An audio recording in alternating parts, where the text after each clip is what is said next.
Dalam nama Bapa dan Putra dan Roh Kudus, amin. Bapa di surga, kirimkanlah Roh Kudus-Mu kepada kami, sehingga sabda-Mu masuk dan meresapi dalam diri kami, dan kami hidup dari Roh-Mu, dari sabda-Mu dalam kehidupan kami sehari-hari. Terpujilah nama-Mu kini dan sepanjang masa, amin. Para saudara, pada tanggal 8 Mei 2020 hari Jumat ini, kita mendengar bacaan yang sangat-sangat menghibur kita. Ya, sangat menghibur, sangat menguatkan, sangat membuat kita tetap terus bertahan dalam peristiwa, dalam kehidupan dan segala macam penderitaan sekalipun yang berat. Karena apa? Kita seringkali tidak tahu dan mau jadi apa nanti kehidupan kita kemudian. Kita ragu, takut, seperti apa nanti ini? Masa depan kita itu seperti apa? Kita saja ketika kita tidak tahu apa yang akan terjadi nanti kemudian sebagai manusia, kita takut, kita gelisah, jadi apa saya nanti? Tapi setelah kematian ini mau jadi apa? Dan pertanyaan fundamental ini seringkali menghantui kita. Ya, terutama ketika kita sedang sakit, ketika menderita, ketika kita bahkan lebih daripada itu ketika kita menyadari dosa-dosa di masa lalu kita, seperti tidak ada penyesalan atau tidak ada kesempatan lagi untuk memperbaiki diri. Ya, orang hanya menangis, orang hanya tertegun dengan pengalaman-pengalaman masa lalunya yang buruk. Mau jadi apa nanti saya mati ini? Saya mau buat apa? Nah, Yesus dalam bacaan Injil dalam Yohanes bab 14 1-6 ini menjawab kegelisahan mendalam itu, eksistensial, kegelisahan eksistensial manusia. Mau jadi apa saya nanti? Seperti apa ya masa depan saya? Nah, karena itulah saya bacakan supaya menjadi jelas bagi kita. Janganlah gelisah hatimu. Percayalah kepada Allah dan percayalah juga kepadaku. Di rumah Bapakku banyak tempat tinggal. Jika tidak demikian, tentu aku sudah mengatakannya kepadamu. Sebab aku pergi ke sana untuk menyediakan tempat bagimu. Sekali lagi saudara, di rumah Bapakku ada banyak tempat tinggal, dan aku menyediakan itu bagimu. Aku ke sana supaya menyediakan tempat bagimu. Aku ingin di mana aku berada, kamu berada bersama aku. Karena itulah percaya kepada Allah dan percayalah kepadaku. Jadi kuncinya percaya kepada Allah dan percayalah kepadaku. Karena aku berasal dari Bapa dan aku akan membawa kamu kepada Bapa.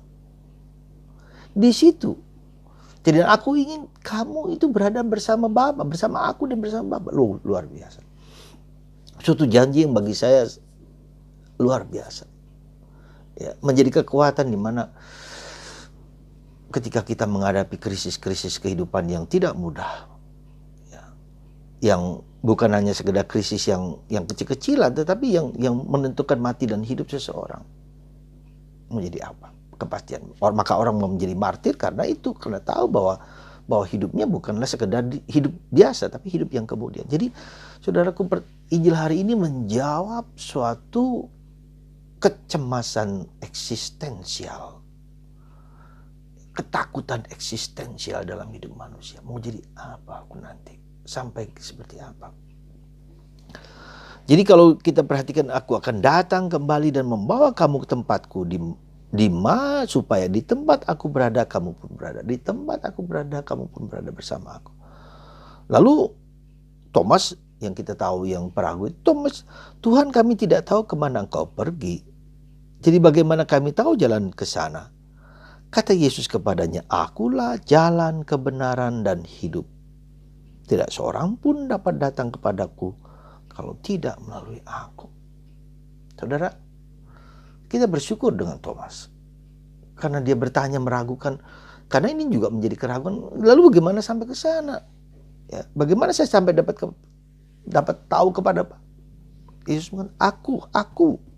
Tak seorang pun tokoh agama manapun di dunia, dimanapun selain Yesus yang mengatakan, aku jalan, aku kebenaran, dan aku kehidupan. Coba lihat. Aku jalan, bukan aku menuju ke jalan, menunjukkannya.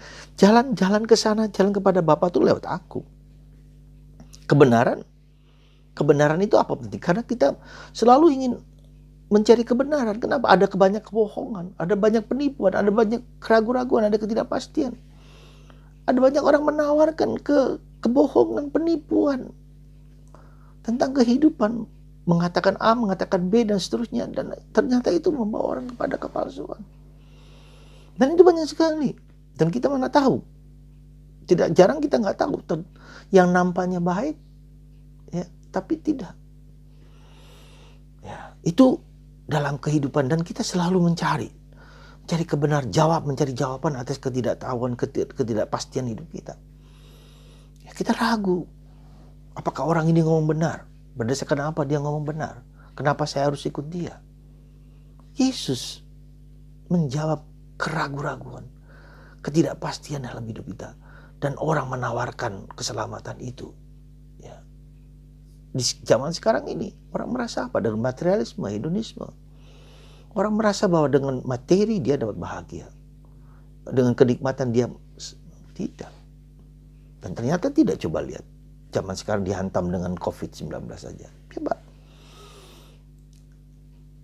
Bahagiakah aku dengan materi yang kumiliki? Tidak. Nah, saudaraku yang kemudian hidup kita ini, ya, hidupku, hidup Anda, dalam jatuh dan bangun, dalam gelisah, dalam bahagia. Apa yang saya mau dapatkan di situ, gitu loh. Apa saya mau hidupku ini bagaimana dengan makanan, dengan segala macam, dengan pekerjaan, dengan segala apa yang ku makan, apa sandang pangan papan, dari mana aku dapatkan itu? Ya, tentu aku harus bekerja, benar. Tentu aku harus melakukan sesuatu, tapi kemudian jangan hanya mencari itu supaya aku dapat makan, supaya aku dapat hidup. Ya.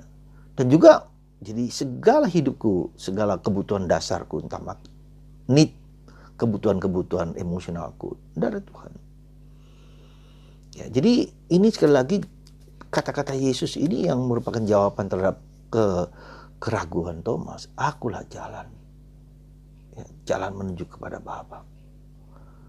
Ya, jalan menuju kepada keselamatan, keabadian. Akulah kebenaran. Ya. Lihat, banyak orang berbohong, hoax yang muncul di mana-mana. Ya, kita kira itu benar, tapi ternyata bohong. Orang menganggap seolah-olah benar. Coba perhatikan. Viralkan ini karena begini, karena membangun gereja, membangun rumah sakit di mana-mana dengan viral ini. Jangan mudah percaya. Meskipun mungkin kita harus confirm dulu dengan orang-orang yang bisa kita yakini. Itu saja kenyataan. Ya. Lalu juga dengan hidupku bersandar kepada apa? Di mana aku bersandar? Pada materi, pada kekuatan, pada kekuasaan, bisa juga. Tapi apakah memberikan aku damai? Oke.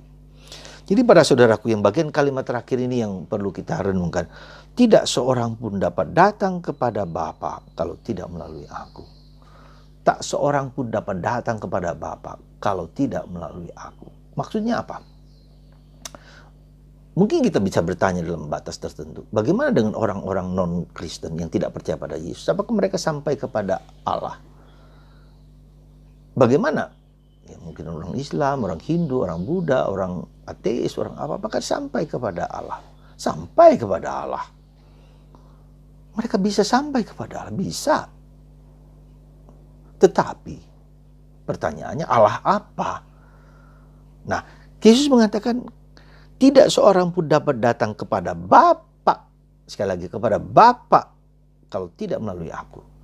Jadi pemahaman orang Kristen, orang Katolik, kita sampai kepada Allah yang adalah Bapa.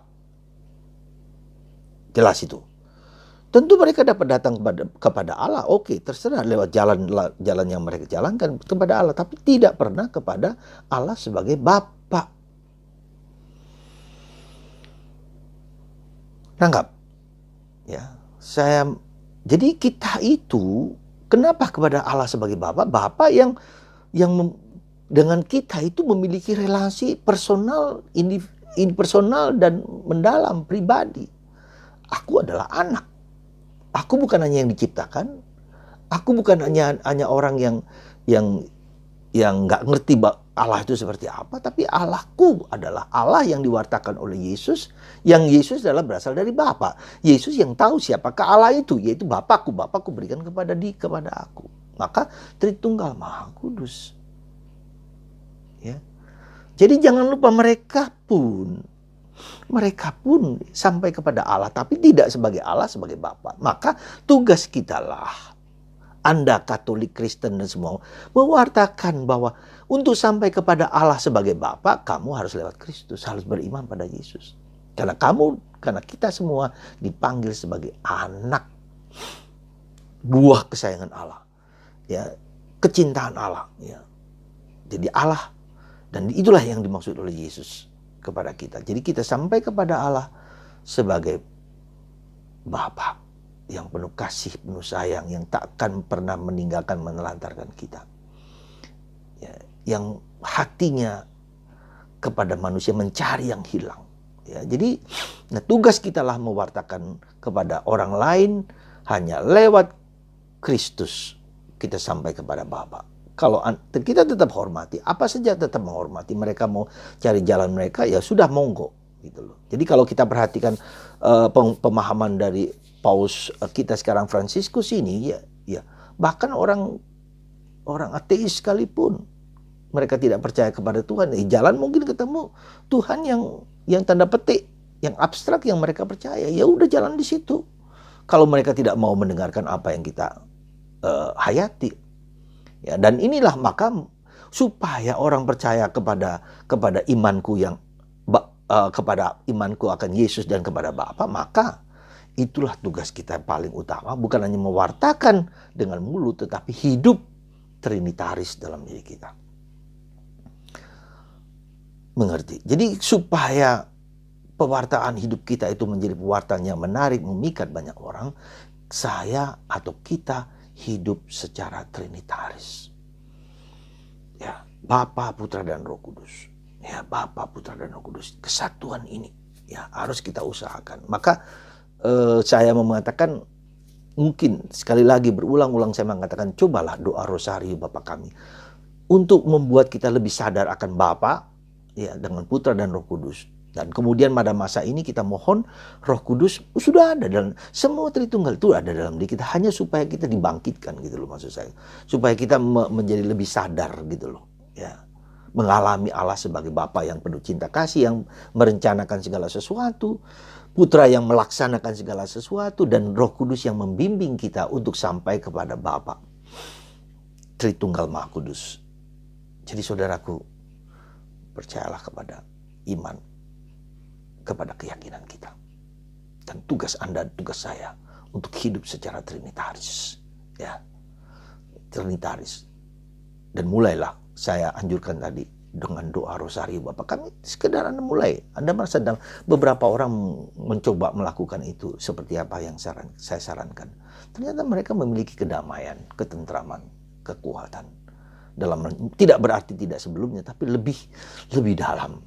Ya, saya ingat seorang teman mengirim kepada saya kisah pengalaman batin Santa Faustina. Ya, ketika dia bertanya kepada Yesus yang berdialog dengan dia, Yesus, setiap kali saya menerima tubuh Kristus, saya merasakan kehadiranmu yang besar. Aku merasa memakan tubuhmu, darahmu dalam hidupku. Aku merasakan engkau hadir sungguh-sungguh. Tetapi apa yang saya alami ini tidak semua orang mengalami itu. Apa jawaban Yesus? Anakku Santa Faustina, benar katamu. Hanya kepadamu aku dirasakan olehmu sebagai pribadi yang hadir, yang hidup. Aku mengajak kamu untuk mengalami seperti ku alami. Kau mengalami penderitaan, aku pun mengalami penderitaan. Hanya kepadamu. Tetapi itu tergantung iman.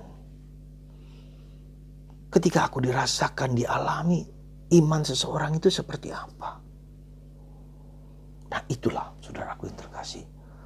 Kita harus mempersiapkan lahan batin kita sebagai tempat iman, lahan batin kita itu loh, supaya menjadi subur, Supaya ketika subur kita lebih mengalami Tuhan. Bukan berarti Anda yang lain-lain tidak, tetapi ketika kita mengalami, mempunyai iman yang begitu kuat, iman itulah yang menjadi kekuatan kita. Saudaraku yang terkasih, mari semoga kita semua di masa COVID ini diajak untuk hidup secara trinitaris, ya, hidup secara trinitaris. Ya, dan iman itu harus berkembang, harus tumbuh. Dan yang kedua, saya katakan sekali lagi, saya sengaja memakai warna kuning selendang ini untuk menunjukkan kemurnian hati, kesucian hati, sebagai jalan kembali puritas cordis dengan coronavirus ini. Baiklah hatimu murni, murnikan hatimu bersama Tuhan. Semoga Anda dikuatkan, diteguhkan, didorong untuk menjadi seperti Bunda Maria dan Yesus. Berkat Tuhan melimpah dalam diri Anda, dan Anda yang sakit disembuhkan oleh darah dan air Kristus yang memancar dari hatinya, dari luka-lukanya. Berkat-Mu ya Bapa, dalam Bapa dan Putra dan Roh Kudus. Amin.